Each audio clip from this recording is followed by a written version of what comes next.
Good morning, Spencer. Good morning. You were just recounting a list of some of the amazing, great performers that over the years have performed at Carnegie Hall, right? Amazing. And Benny Goodman, Duke Ellington, I mean, all the classics. The classics, Garland, the greats. Ike Amazing. and Tina Turner. I mean, anybody hopes to be able to perform there. Well, that's the big joke, right? How do you get to Carnegie Hall with practice? Well, add to the list now the great band Chorale. Matthew Melendez in studio with us. Good morning, sir. Good morning. Good morning. Very exciting for you as we were following along the pictures over the week. Whirlwind week, I could only imagine. Yeah, still sort of, still my head's still spinning.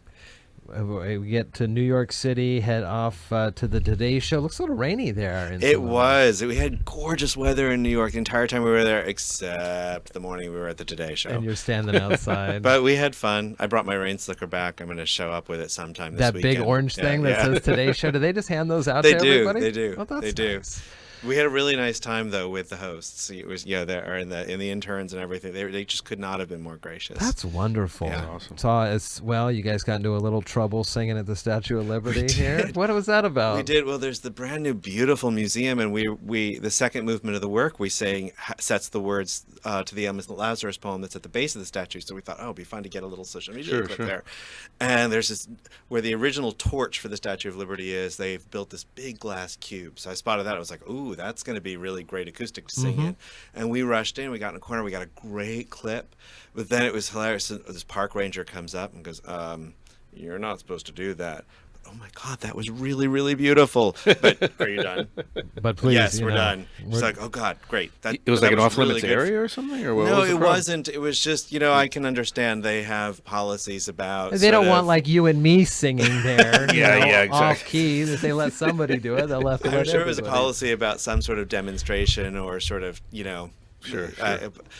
But again, they couldn't have been more gracious about it, and mostly they were just like, "Wow, that was really awesome!" Like, and then it was, "What are you doing here?" and this and that or whatever. So it was a really positive experience, even though we accidentally broke the rules. How many folks went with you on this trip? The total group was 54, of which there were 31 singers. Yeah, That is amazing. Yeah. And again, for those just joining or just kind of hearing about this performance at Carnegie Hall, one of the best places in the world to perform.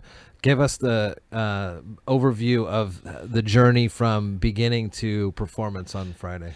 On Friday, so we had one rehearsal in a hotel ballroom on Thursday night. And then we didn't really know until we got there, like whether or not we were even going to get a rehearsal at Carnegie Hall or not, but we did. And so that was amazing. So we Friday afternoon had a rehearsal for about 45 minutes on that glorious stage. It's pretty amazing. We see all the pictures of what it looks like from the audience on the stage. It was wild to suddenly be on that stage and look out and see that audience, which the views are just beautiful. Yeah. And then we had a terrific rehearsal, and then we had about a 2-hour dinner break, and then we went back in, and it's like a maze inside Carnegie Hall. It's a complete warren of, really, substantial technology, but also, all the new elevators, whatever, have created sort of this, again, a warren, so got lost behind the scenes at Carnegie Hall once and got locked in a stairwell. And so I had that trying to find my way back to my dressing room. That was a nice surprise. Wow. I was like, here's Maestro's dressing room. Our soprano soloist, Tess Altaveros, also had her own dressing room, and that was kind of fun. And then, we went out, and performed right around 8:00, and it was spectacular. We got a really great reception. We didn't quite know how the piece was going to be received. We were definitely the best thing on the program that night. We were the only people with a solo slot on the program that night. And we had a really enthusiastic standing ovation. That's awesome. Which is a bit different on the East Coast than it is on the West Coast. West Coast standing ovation is kind of de rigueur. On the East Coast, you kind of have to earn it a little bit more. Sure. And so that was a really pleasant surprise. And the feedback afterwards about the piece has been really satisfying. And then it was yesterday morning. We didn't know there was a critic in the audience, and we got a really nice review. And I have my favorite quote from it. Please. Because this really sums up the piece better than I thought we could. The theme of how we treat strangers, never more crucial than at this moment, formed the arching unifier of Mr. Muhleisen, who is our composer's extended cantata Borders. Politically relevant music is always risky, but the choice of texts was so thoughtful in this case, with a huge cross-cultural span, that it showed the issue without being too didactic. The most effective moment for me was the revelation of letters from an Irish woman, and this is one of my favorite points in the piece too, who was starving during the potato famine, writing to her son, who had emigrated to the U.S., asking, "Please bring us there." The end of the review is great. Two very small children, one boy and one girl, also made a significant brief utterance. And there, one of those kids was my kid, once again upstaging me. You're from New York, that area. What was it like to be there? That's gotta be. It was good to be home for a minute. I mean, it was weird. It was, this is home. Mason County is clearly home, and I was hungry to come back, but I hadn't been back since 2012. And it was just sort of amazing, like, oh, okay, that's right, all these crazy things that you do.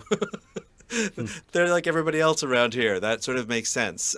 So that was sort of nice to sort of be back in that element. The really fun thing for me was the last time I was there with my son, Gus. He was only 16 months old. Now as an 8-year-old, he loved it. He did not want to go. He was just like, this is great. And it moved beyond the first day of the week that we were there. He was like, this is great. There are hot dogs on every corner. So that was where it started. But by the time we did the Natural History Museum, we did a bunch of kid-friendly stuff. He loved Central Park. He couldn't get the kid out of Central Park. Sure. And so that was really fun, my hometown sort of with my little boy and sort of seeing that. And again, there were quite a few singers that went with us who'd never been to New York. Yeah, I was just wondering that. Yeah, it was really great to see quite a few who had been to New York. One or two who had been to New York last time I went. But it was just great to see, again, the whole point of the project and everything, I mean, it's great. As an artist, to be able to perform in that hall was great. But for me, what's most satisfying is that, every member of that choir knows, I don't care where you're from, you have a voice worthy of Carnegie Hall. That's you have a crazy. gift That's amazing. worthy of Carnegie Hall, particularly those kids. Those kids will now grow up knowing that they're just as gifted as anybody else from anywhere else. And I think that makes it a little harder for them to dismiss themselves because they might be from a place that maybe not as well known as New York City. We won't be able to get them back on the show. I know, right? So we're lucky to I'm have sure you their here. agents will be in touch. Yeah. I Was a Stranger, the title of the piece, and it is being performed this weekend. Right? Yeah, this weekend we do the West Coast premiere at St. Ed's here in Shelton. We have a 7:30 pre-concert lecture with the composer and myself, and then an 8 o'clock concert. It's only an hour-long concert, so we really encourage everybody to come. We'll be doing a little bit of champagne toast afterwards to sort of celebrate. And then Sunday afternoon we do a 4 o'clock matinee at the brand new beautiful hall. Just finished being built about a year and a half ago at Olympic College Bremerton, right in the College Instruction Center there, right on the main campus. I hear it's a beautiful. It is. I'm kind of excited facility. about performing there and sort of seeing what that acoustic's like. I've walked on the stage and sung a little bit by myself on the stage, but I'd be really curious to see what it's like filled with people and how that goes. What's next for the Great Bend Center for Music? Again, you can find them online at greatbendmusic.org. We'll be announcing next year's season this weekend. I can say we're going to open next year's season with the Florey Requiem, so I'm really excited about that. The last time I did that 3 or 4 years ago, I was really able to feature the children's choir. We didn't hire a soprano soloist. We had the children's choir sing all of that. It went really well. So I'm looking forward to that. They'll give me an opportunity to take where the children's musical skills are a bit further. We have some fun things we're exploring for this summer. We have our family concert coming together for next year. It won't be Peter and the Wolf next year, but I'm thinking about that for 2020. Or 2021, I think, because our season cuts across both. There'll be some other great new announcements in the next couple weeks, but I can't really talk about them yet. If you're interested in learning more, the Community Ensemble is open to all 14 and older. What's great, too, no audition required. Yeah, That's a great teacher. And that it'll was get an you exciting ready thing, too, go. to bring an unauditioned ensemble to sing so well at Carnegie Hall. That's amazing. Well, good for you. Good on you. Good on the whole choir for getting out there and really putting a real good spotlight on Mason County and the area. That's awesome. Well, thank you. Nice Thank job. you. Congrats. Thank Nice you. It's job. an honor to be able to do this work here.